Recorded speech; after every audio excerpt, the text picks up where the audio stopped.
Krafton's CEO just got absolutely destroyed in court, arguably harder than Takedown even. And if you don't remember what this situation is about, let me give you a 30-second too long didn't read. Subnautica got acquired by Krafton. Krafton's CEO bought them for an extremely high price, which is arguably too much, and even decided to give them bonuses if they performed well. The CEOs of Subnautica actually were on course to hit this goal, and considering Krafton's CEO is from South Korea, where literally the mantra is, I'd rather get sued than look weak. And I'm not kidding. This turns out a very popular thing in Korea, where CEOs choose to get sued over the idea of looking weak because he understood how absolutely much he overpaid for Subnautica, which is hilarious. And then it turned into a massive she said, he said type of situation where everyone was claiming the other side was lying. Very interesting. And now we know that the memes about the Krafton CEO asking advice from ChatGPT were real. Hilarious. The CEO wanted to get out of paying $250 million to the developers of Subnautica 2, so he asked ChatGPT for a plan, and according to the court ruling, over the next month, Krafton followed most of ChatGPT's recommendations. So, how good is ChatGPT in a situation like this, and can it save Not enough. you $250 million? Judging by the 92 pages of what I will describe as legal smackdown that Krafton just received, really not well. Even Krafton admits that now, announcing to IGN that Subnautica 2 will launch in May. That was announced one day after the verdict. This whole trial is absolutely absurd. It's also not quite done yet, so there could be even more chaos. Now, granted, we knew that this is gonna get wild. This was known from day one. I spoke about this, remember? Because when situations like this or similar tensions like this occur, no one actually ever says the definitive, they stole, they lied, they did this, they are liable. Because that makes you liable. That makes one side 100% liable to a lawsuit, and you're gonna get sued. When stuff like this happens, someone's suing, and, well, each side opened themselves up for a lawsuit, and, well, that happened, needless to say. First, a reminder of our characters and the story so far. So, the PUBG publisher Krafton acquired Unknown Worlds, the developer of Subnautica, in 2021. Subnautica was a good indie game. It made a load of money. And since it was 2021, it was the pandemic era funding crazy period the games industry went through. Good times. A lot of garbage got destroyed. Krafton's CEO, Changham Kim, offered $500 million for the company, plus $250 million in bonuses for performance, with the leads of the company retaining operational control. So if you're one of the Unknown Worlds leaders, wow, you got a hell of a deal. I mean, $250 million in performance bonuses written into this binding contract. It's almost so much money that maybe if you actually had to pay up that amount of money, it would be really uncomfortable. Seems that may have happened to Mr. Krafton. After the acquisition, Unknown Worlds' founders, Charlie Cleveland and Max McGuire. Yeah. I looked into this, and again, this guy overpaid so ridiculously much. It's absolutely insane how much he overpaid. Actually stepped back, and they left CEO Ted Gill to basically run Subnautica 2 while they went and worked on other projects. These are things like a strategy game called Moonbreaker. Now, those projects had mixed success, and the pair eventually wanted to just step away from game development all. Yeah, this made the situation even worse because one of the people who stepped away from the CEOs went on to make AI movies about Christmas in summer that was supposed to release in summer. Yes. So, again, the situation was as hilarious and wild as it honestly could get.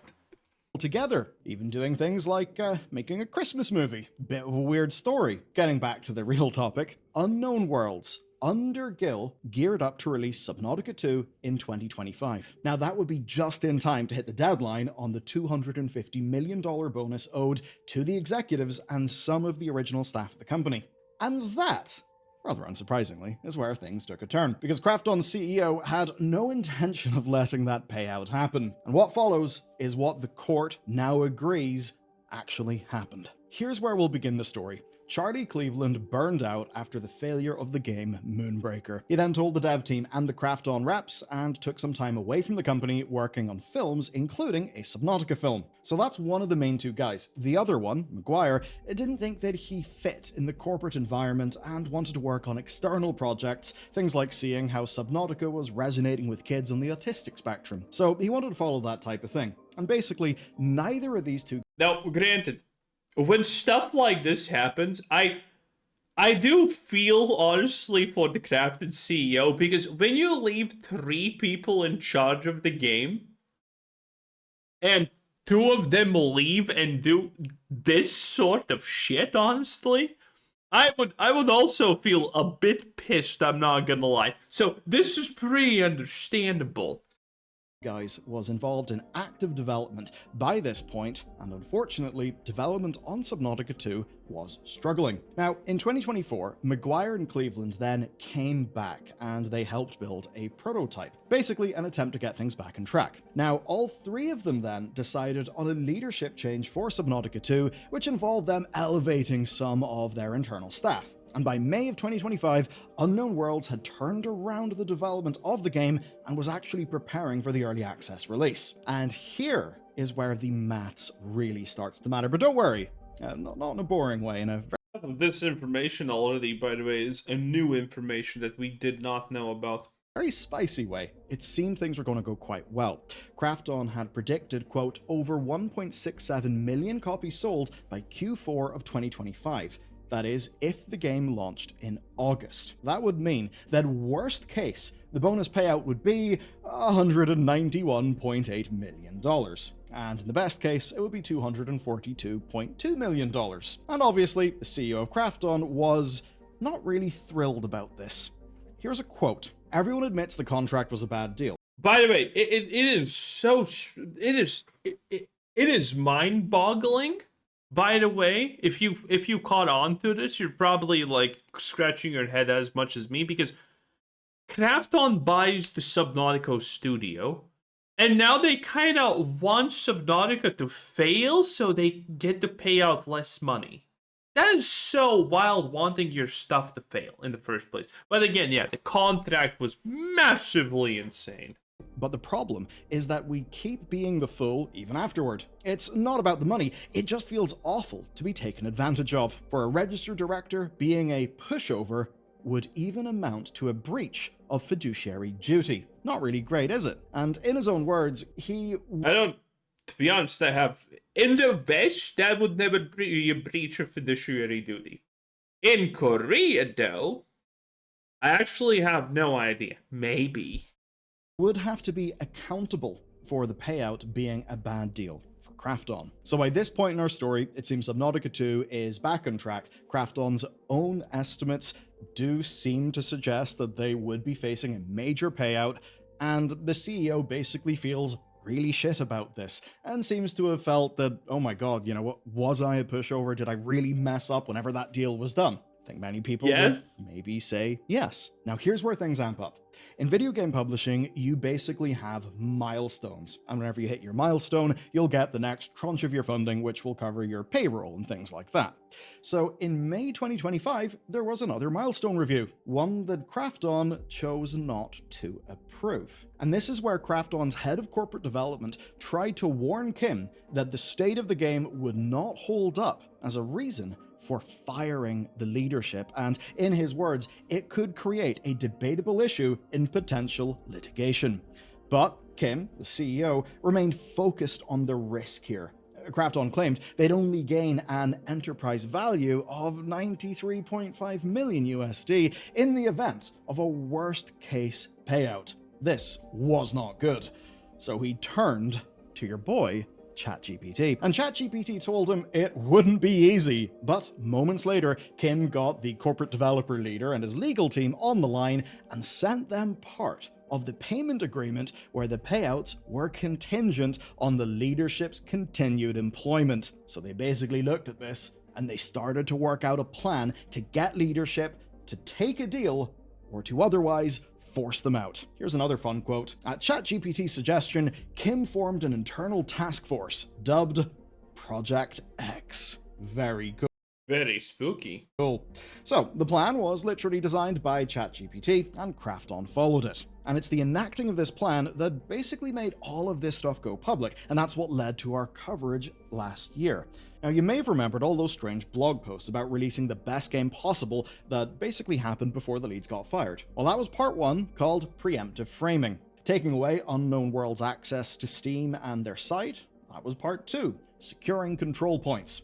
Then, legal demands saying that Cleveland and Maguire needed to step back into active development, well, those were part 3. Quote, Systemic Materials for Legal Defense. And even though this plan was concocted by Sam Altman's finest GPUs, it didn't seem to work. It did not work by this stage because the leads did not budge. Kim's head of strategy and operations then tells him, quote, it might actually be easier to just do a takeover.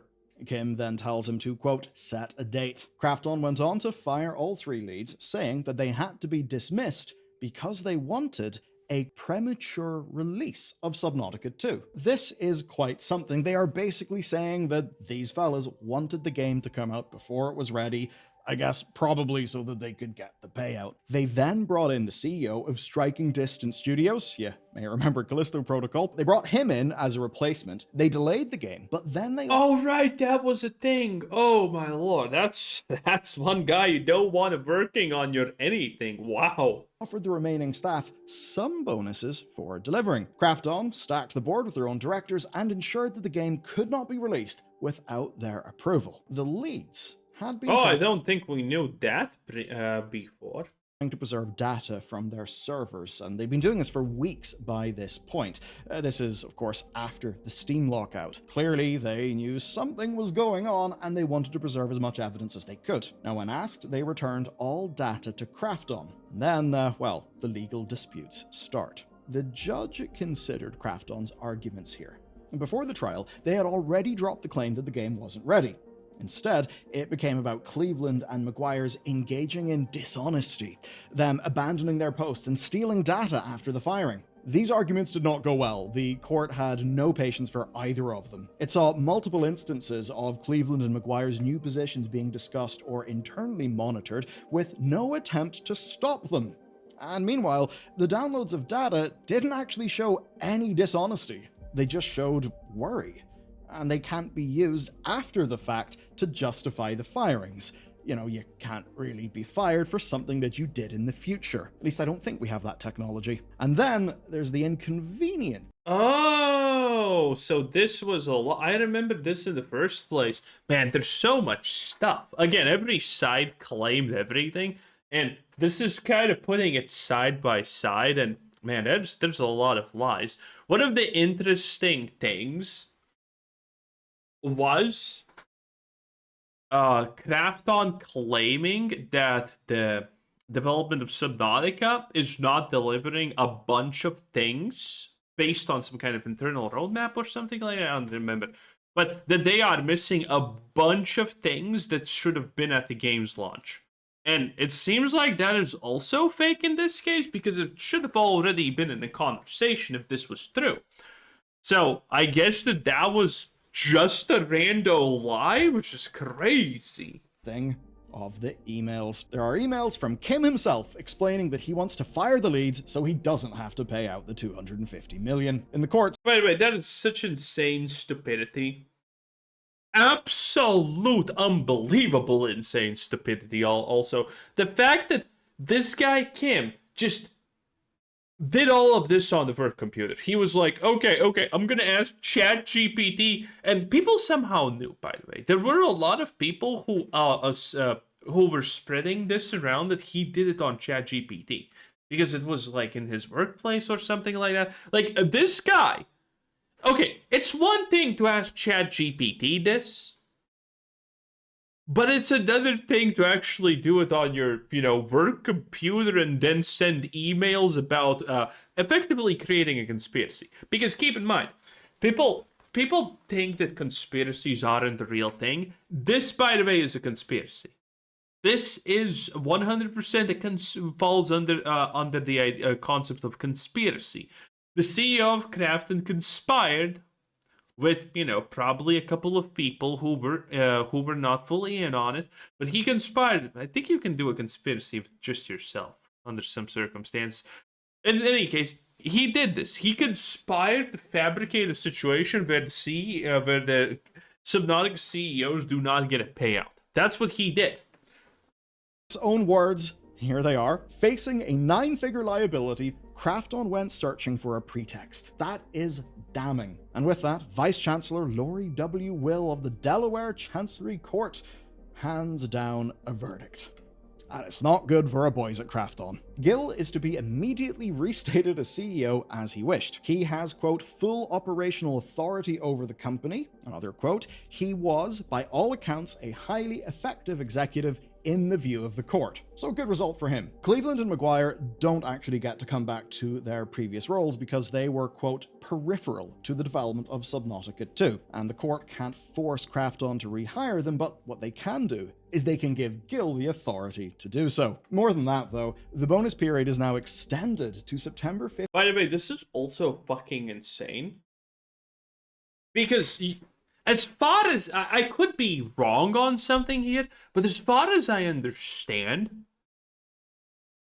Krafton did flat out buy Subnautica.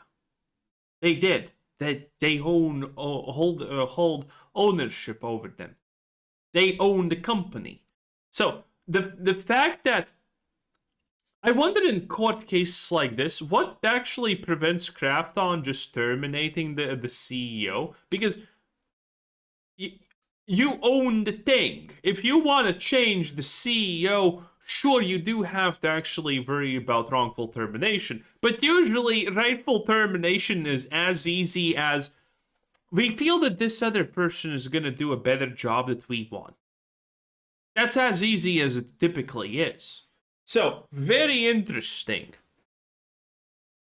15th, 2026, with an option for a 6-month extension. And Gill gets to supersede the board.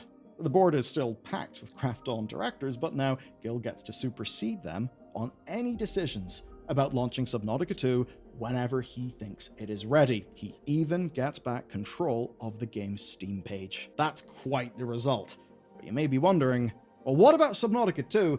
And what about the people who have been, turning up to work and working in the game as all of this bullshit has went down? So the devs have been working on Subnautica 2 through all of this. They've been showing off devlogs and story beats in the months since the firings happened. And the people who've stayed have done the best job that they can, while all of this legal tug-of-war stuff is just been playing out around them. But the judge's ruling actually makes the damages quite clear here. I'm going to quote directly, key staff members have quit, and the early access release of Subnautica 2 has been put in jeopardy. Now, these are people who had nothing to do with a contract dispute, nothing to do with Project X, and, they are kind of the ones paying the price for it. At the very least, on a day-to-day basis. No one wants to have all of that chaos hanging over their work. But unfortunately for them, it's not over. Just one day after the verdict, Steve Paputstis, I really can't do his name, sorry Steve, but he sent an internal memo to the team announcing that Subnautica 2 would launch in early access in May. Steve was the executive that Krafton installed after the firings, and under the judge's order, well, he was no longer legally CEO. Krafton then confirmed the date to multiple outlets. Gill was not consulted though, and now, according to GameFile,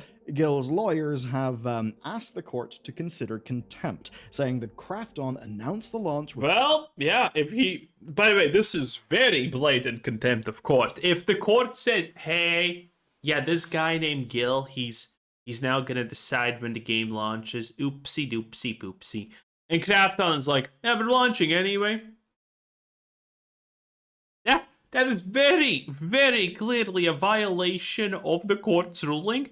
AKA, yes, 100% without exception, contempt of court. Which is hilarious. Tectone knows a lot about that. But On a funnier note, I mean, I don't know how this stuff works. How can Krafton technically own Subnautica, the studio, and everything, and they be still kind of shafted outside of their ability to control the company? Like, what does ownership even mean nowadays if that actually kind of can happen? One thing is enforcing the contract. And I know that in similar situations to this, it has been as much of an easy solution as, okay, Krafton, you own the company, you can do whatever the F you want, honestly. But the contract is gonna be fulfilled because we ordered you to, because you made it unfulfillable, and by, effectively conspiracy or whatever you want to call it. And in most cases, I know the contract just gets fulfilled from the side who messed it all up, in this case Krafton, but Krafton can still then choose to do whatever the hell they want with their own thing that they have ownership of.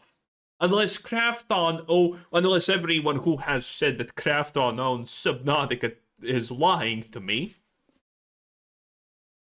Out his knowledge or authority, robbing him of control over the marketing and release strategy that the court had just restored to him. And the rushed 2-month window, of course, might damage marketing opportunities and with them damage the bonus payout that the second trial will be measuring. Yeah, there's a second one. Krafton's defense? Well, they say the memo was simply, quote, celebrating an earlier milestone review. In a separate filing, Krafton's lawyers have asked the court to determine when the ruling actually goes into effect. They dispute Guild's team's assertion that it was effective as of 9 a.m. on Monday before the memo was sent, and say that it shouldn't kick in until a formal implementing order is signed. Meanwhile, Krafton told Kotaku that they respectfully disagree with today's ruling and are evaluating. Oh man, I actually know about this stuff. There are I don't know which case is it, but yes, there are documents that have written on them. This is enforceable from 2 weeks prior, to the moment that you signed, and it works, even though you have never seen this document. But it takes effect in the past, effectively. Yeah. There's so much stuff here. Evaluating their options. The second part of this trial is still to come, and that's where the judge will determine if Krafton's actions wrongfully impaired the earnout and whether any resulting money damages. Oh yeah, definitely. Krafton themselves claim that the game is unfinished and should not be bought because it's going to deliver a bad experience. Krafton's getting definitely so wasted there. Are owed. So effectively, if Subnautica's eventual launch does not meet the internal projections, well, then the leadership and any devs entitled to bonuses could end up getting compensation as well. So, let's sum up. No, that's not actually how it works. The court, the judge, or whoever the hell they have there, I don't know, maybe a jury, is going to evaluate if what Krafton stated publicly and what is known to the public, and the change in course and information that was provided by this situation, is going to impact the sales. And yes, it most likely 100% obviously is. Again, as I stated previously, that's what that refers to. That I know 100%. What Krafton wanted out of all of this, and what they're getting. They wanted to make all the money from the Subnautica 2 launch, but they did not want to pay out an extravagant bonus to the team at the studio. Now, well, they may have damaged their own game, damaged their own launch, and they may still have to pay out an extravagant bonus plus damages, and they could be facing contempt on top of all of it. And all of that so that Krafton's CEO didn't have to lose face from a pushover contract and relied on ChatGPT over his own staff. Yeah. Absolute beast. Anyway, what a wild thing, eh? Anyway, that was Billiard Games 10 out of 10. Bye.